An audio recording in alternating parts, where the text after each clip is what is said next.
Hi everyone, welcome to another episode of Cynthia's Pandemic Kitchen. My name is Cynthia and today I'll be teaching you how to make Puerto Rican beans. So you're probably thinking, Cynthia, you're Mexican. What do you know about making Puerto Rican beans? Okay, so that's fair, but what you don't know, or maybe you do know, is that my partner is Puerto Rican. He's a Puerto Rican man, so in order for me to keep the peace in the house and to make sure that I completely dominate him, I had to master the Puerto Rican bean.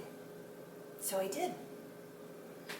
Let's wash our hands. A, B, C, D, E, F, G, H, I, J, K, L, M, N, O, P, Q, R, S, T, U, V, W, X, Y, and Z. Now my hands are squeaky clean. Won't you come and cook with me? And here are our ingredients. First, a 16-ounce bag of Goya red kidney beans. This here is tomato paste, butternut squash, garlic, Spanish onion, green bell peppers, cilantro, and then these are the seasonings that we're going to use. Okay, wait, hold up. I need to make a disclaimer here. Puerto Ricans, I know that those are not the things that we should be using to be making your beans. We should be making our own recaito and our own sofrito from scratch. But this is Cynthia's pandemic kitchen. These are the ingredients that we can get when we're on lockdown. If we weren't on lockdown, I would go uptown and I would get the ingredients to make that stuff from scratch. I don't mean to offend any Puerto Ricans, but this is what we're using. Moving on. So now we have here our Goya Recaito, which is a cilantro, culantro based sauce. This is sofrito. This is like a bell pepper based sauce. We have Goya Ham Seasoning, and this is Goya Culantro Achiote seasoning. So before we get started, I need to let you know that I soaked this bag of beans overnight, and then in this morning I got up and I rinsed the beans, I put fresh water, and then I cooked them in the slow cooker for about 2 hours on high. You can also do it over the stove top. You just bring your beans to a boil and then you simmer them, cover them, and then they should cook. If you soak them overnight, which you should do, it should take like 2 or 3 hours, not very long. First thing we gotta do, turn this on. Gotta get our onion and our garlic ready. So like, don't really pay attention to the way I chop things because it's like, it's hardly the right way to do stuff. But more of a self-taught kind of home cook. I'm gonna put some oil in that pan. Now I'm gonna do the same thing with the garlic. You know, you could also buy garlic where it's already diced. I actually bought one of those because I couldn't find garlic in the grocery store. Like for a whole week, I could not find garlic. Garlic is like a really high commodity. I don't want my stuff to burn.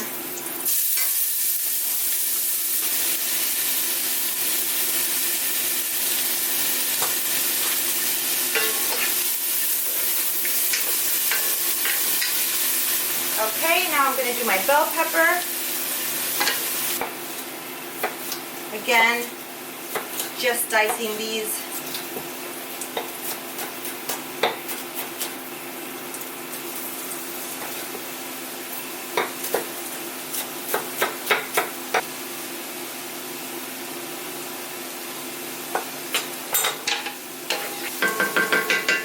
I'm going to season it a little bit just because I find that when I season vegetables as they're cooking like this, sauteing, that the food tends to be better. So I always like season a little bit as I go. Okay, now I have this butternut squash. I'm gonna use this much, like this whole piece. You know what? I'm gonna give it a little rinse. So again, I'm just dicing everything. When I first learned how to make these beans, or when I first actually had them, I was really like weirded out by the fact that they had this squash, because in Mexico we don't use anything, we don't really do like the sweet and salty kind of situation like they do in other culinary cuisines. But I really like it. I love how Puerto Ricans add this like little extra sweetness in there. It's just, I mean, I'm not trying to be a traitor to the Mexicans, but I feel like I like the Puerto Rican beans better. So anyway, oh my God, they're gonna come for me!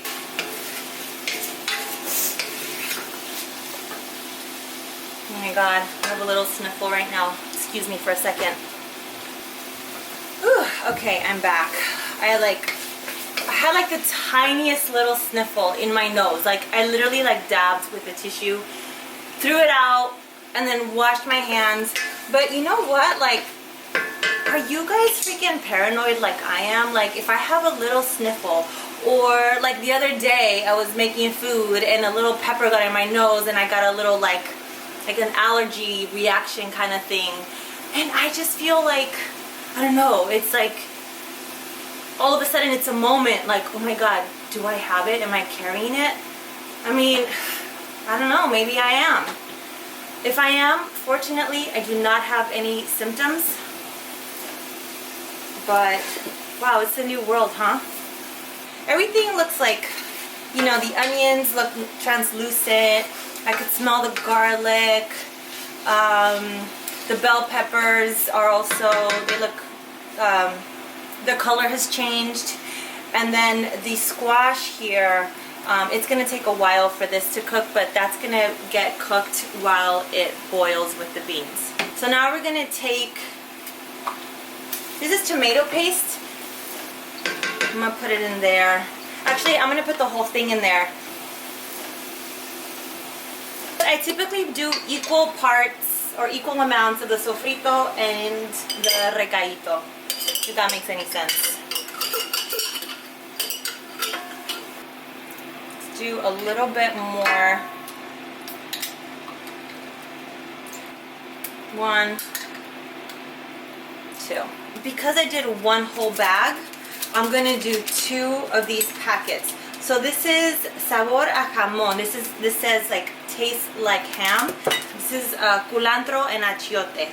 I don't know exactly what achiote is. It looks like a little red seed, and I think it has like a little bit of like a bitter flavor.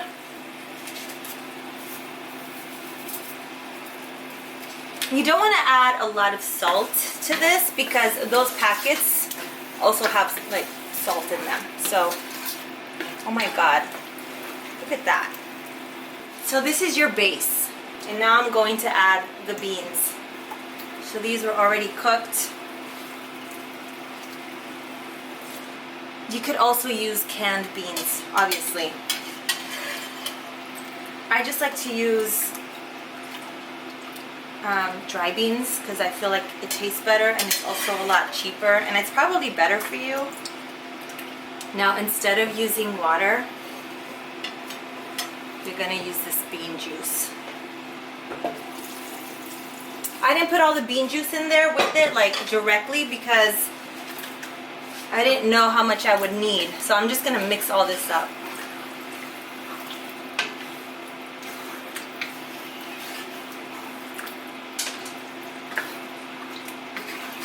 You see they got thicker, right? Because of the base that I put in there, or that I had in there already.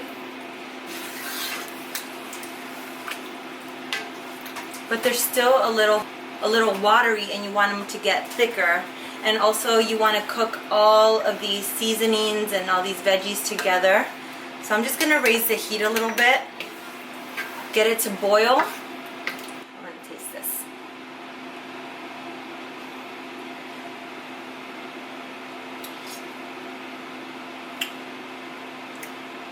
Yeah, good stuff. Le falta sal. That's my MO, right? Like everything needs a little more salt. But no, in this case it really does. More pepper.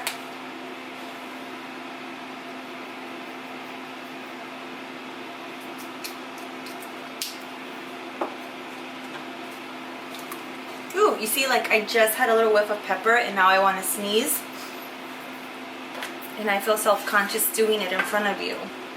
It's starting to boil, so I'm gonna cover it and reduce the heat and just let it simmer for a little bit. And then I'm gonna uncover it while it's simmering so that it reduces a little bit. And then I will have a final taste and I'll make any adjustments that I need to make. These are good. I'm gonna take some cilantro.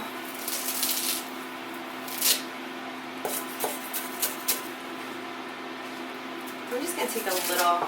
This is already washed and everything, so I do some of that stuff when I get home from the grocery store, and it's a pain in the ass. Oops, sorry. It's let me just check, make sure that these butternut squash pieces are done.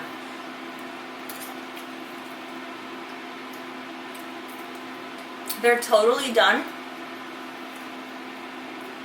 but they're not mushy. So I'm gonna let this cool down, and then I actually already made a batch last week because these puppies, we always have to have them in our house. Like, that's like a staple. Like, we always have to have beans in the house. Like, Marcelino requires it, and he is a good man, and I need to keep him happy. I want to keep him happy. So we have beans already in the freezer. Let me show you what they look like. So these are those silicone bags that I bought, and there's some beans in here. Alright guys, so I hope you enjoyed this episode of Cynthia's Pandemic Kitchen. And I got from this episode, I got some good ideas for another episode. So stay tuned. Peace.